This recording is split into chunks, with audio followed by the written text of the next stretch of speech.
Hey, bonjour tout le monde, j'espère que vous allez bien. Je vous souhaite avant toute chose une très bonne journée à tous.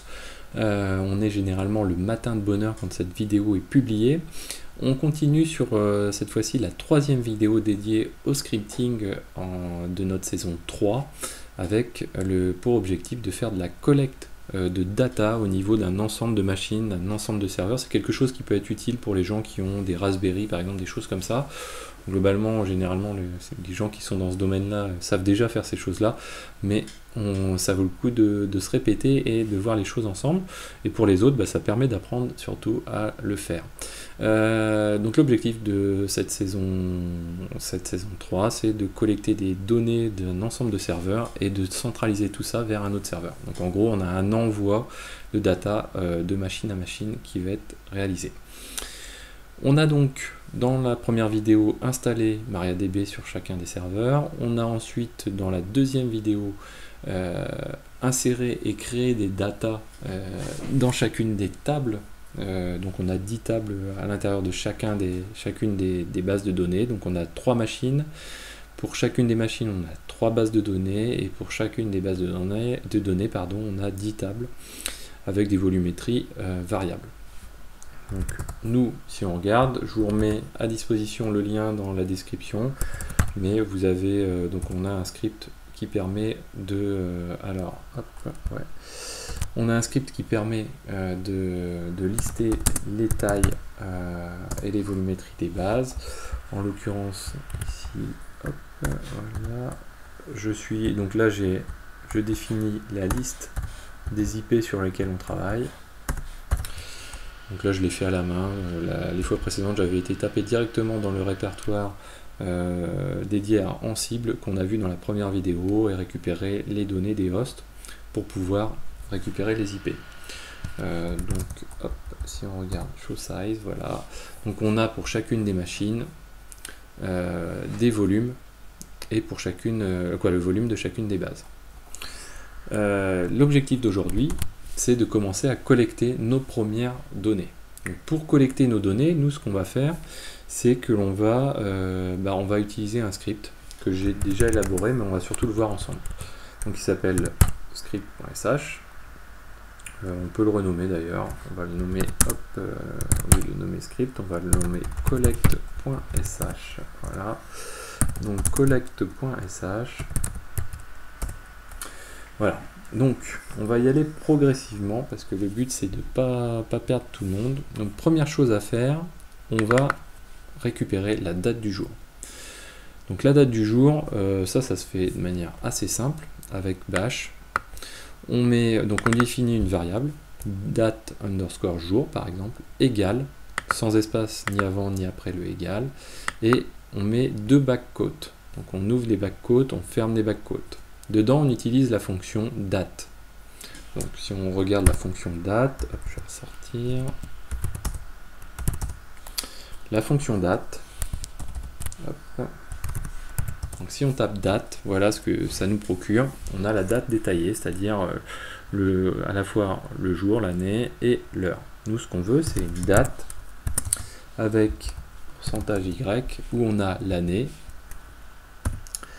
pourcentage M, où on a le mois, et pourcentage J, où on a le jour. Alors, pourquoi j'ai un 0, pourcentage J, pourquoi il me fait ça? Alors, on va regarder dans le script. Ah oui, pardon. Bien sûr, J, non, là c'est pas sérieux. Pourcentage D pour le jour, donc excusez-moi. Donc on utilise notre binaire date. Si on veut avoir plus de détails sur date, on fait un man de date. On a aussi quelques exemples de mentionnés dedans et on retrouve l'utilisation avec les pourcentages ici. Vous voyez exactement, donc il y a pas mal de possibilités d'utilisation. On peut aussi utiliser les heures, etc. En l'occurrence, alors on va peut-être s'amuser à utiliser les heures. Si je regarde, si je fais un pourcentage grand H, ça peut être sympa de faire les heures. On verra. En tout cas, donc on part là-dessus. Donc notre script au début, voilà. Dans notre variable, on indique le jour. Donc ça c'est fait. Comme on a mis du backcode, en fait, le backcode permet simplement de dire, voilà, tout ce qui est entre le backcode, je l'exécute comme une commande et j'injecte le résultat dans ma variable. Ensuite, qu'est-ce qu'on fait? Donc on l'a déjà vu dans les vidéos précédentes, on le revoit. On va, dans une première partie, collecter les tailles des bases de données. Donc ça va être principalement le SQL qui va être le plus compliqué. On définit dans un premier temps, pour que MySQL puisse s'y retrouver, une variable d'environnement qui est MySQL underscore pwd, comme password, égale xavkey. Donc ça, cette variable-là va être utilisée par MySQL. On lance ensuite le binaire MySQL.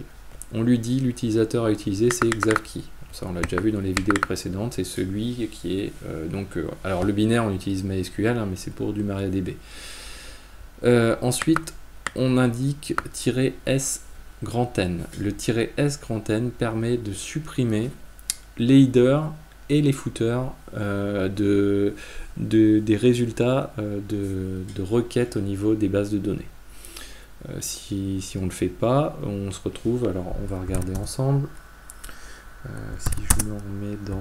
je crois qu'on doit avoir ça dans la 2, dans la 1, hop, voilà. Donc ici, si on regarde show size, voilà.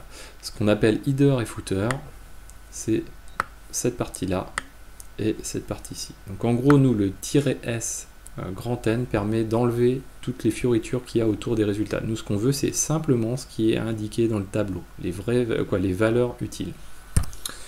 Donc ok.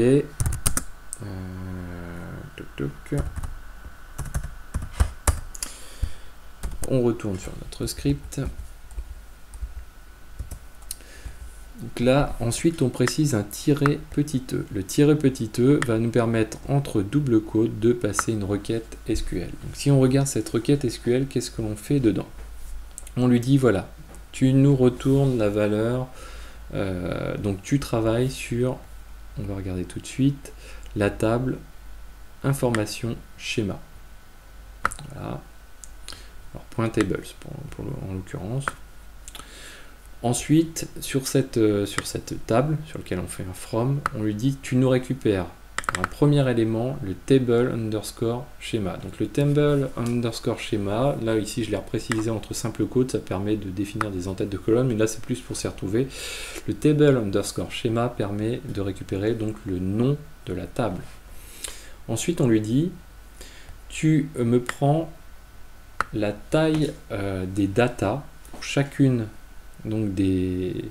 Alors, est-ce qu'on voit bien, que je vous montre bien le bon élément?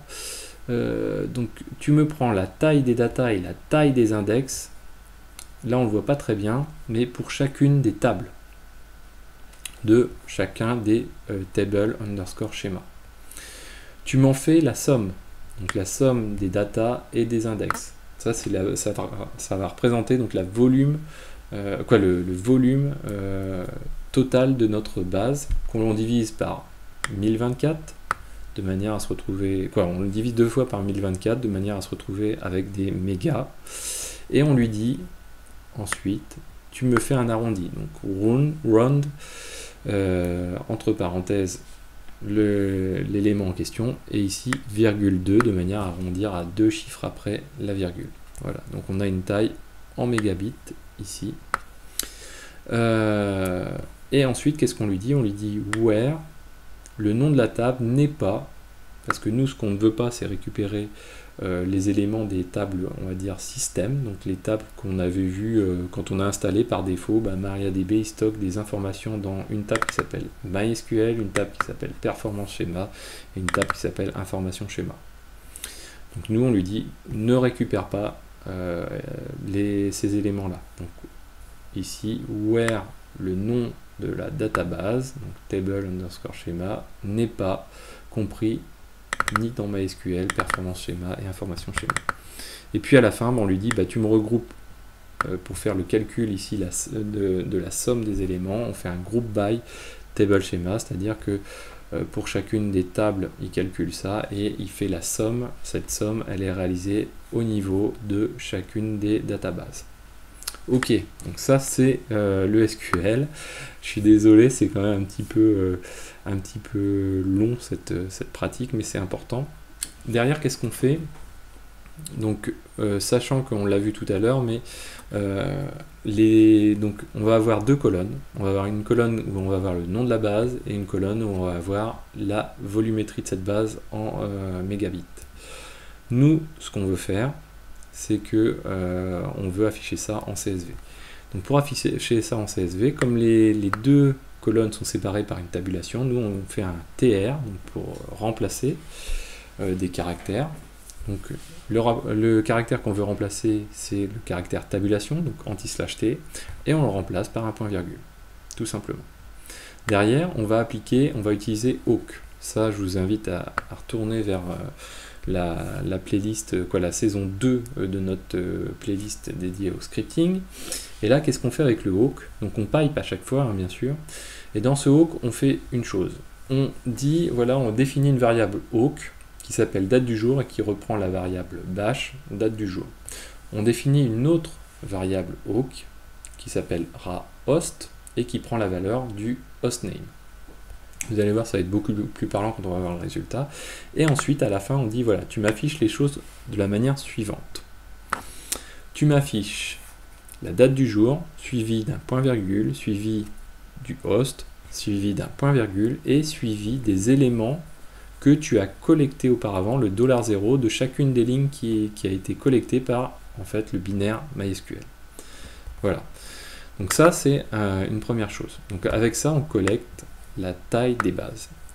Ensuite, on va procéder exactement à la même chose pour le nombre de tables. On veut lister le nombre de tables de chacune des bases. Donc là, je ne reviens pas sur le début. Ce qui change simplement, c'est le SQL en question. Et le SQL, qu'est-ce qu'il fait? Il fait tout simplement une requête qui est la même que tout à l'heure, sauf qu'au lieu de calculer, donc sur la partie où on faisait notre somme des data lengths et des index lengths, on fait un count étoile, puisqu'en fait, la requête qui est là se fait à l'échelle, donc chaque ligne correspond à une table. Donc si on fait un count étoile, on va compter le nombre de lignes pour chacune des databases. Et comme on fait un groupe by le nom de la database, on va se retrouver avec le nombre de tables par database. Ensuite, on pipe toujours de la même manière, c'est-à-dire on supprime notre tabulation et on la remplace par un point virgule. Et on continue à faire notre awk pour pouvoir tout simplement mettre en forme nos datas et que ça soit aussi mis en forme de la même manière que dans la première requête. Et puis on fait ensuite, on veut savoir le nombre de lignes par table, on va procéder à peu près de la même manière. Tout ce qui va changer, c'est toujours le SQL en question. Et là on va faire, on veut le nom de la database, le nom de la table, donc table underscore name, et le nombre de lignes de chaque table, table underscore rows. Donc une fois qu'on a fait ça, on va changer quand même le groupe by, puisqu'en fait notre groupe by jusqu'ici il était basé uniquement sur le nom de la database, qui est assimilable à table underscore schema. Et bien là on va faire table underscore schema, virgule, table underscore name. C'est-à-dire qu'en fait on fait un groupe by par nom de table. Et derrière, on fait toujours notre TR pour remplacer notre tabulation par un point virgule, et puis on pipe notre awk aussi. Donc voilà. Alors, une fois qu'on a fait ça, qu'est-ce qui se passe? On va pousser ce script-là. Donc moi, en l'occurrence, je vais utiliser la commande docker cp pour pousser ce script-là vers un des serveurs et tester notre script.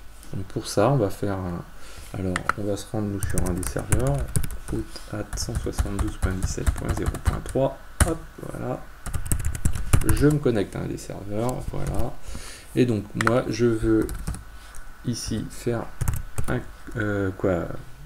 CP donc de mon script vers le conteneur qui s'appelle donc ici oki-deb-vm parc2. On aurait pu mettre l'id du conteneur en question, et ça je lui dis tu mets ça dans le /tmp du conteneur en question. Donc ok, il va le faire, il vient de le faire. Donc là maintenant je me rends dans le /tmp, je suis maintenant dans le conteneur. Si je regarde, j'ai bien mon script collect .sh qui est présent. Ici, vous voyez dans les commandes, je n'ai pas précisé le host sur lequel je travaille, puisqu'en fait, par défaut, MySQL, qui est là, va considérer que je travaille en local. Donc là, c'est parfait. On a juste à faire un chmod pour rendre exécutable notre script. Et là, on lance notre script. Voilà. Donc on a bien le résultat souhaité. Donc avec plusieurs éléments collectés. La première partie, ça va être tout simplement les volumétries de nos bases. Ensuite, on va avoir au niveau des tables le nombre de lignes de chaque table. Et puis ensuite, ici on a la volumétrie des bases, pardon. Ensuite, on a le nombre de tables par base. Donc on en a 10 à chaque fois, puisqu'on a bien créé 10 bases avec notre séquentiel pour chacune des 10 tables pour chacune des databases. Et ensuite, pour chacune des tables, donc allant de 1 à 10 pour chaque database, on a le nombre de lignes. Par exemple ici, pour la database 1 et la table 1, j'ai 240 lignes de présente. Voilà. Donc là, on a quelque chose qui est plutôt correct. On va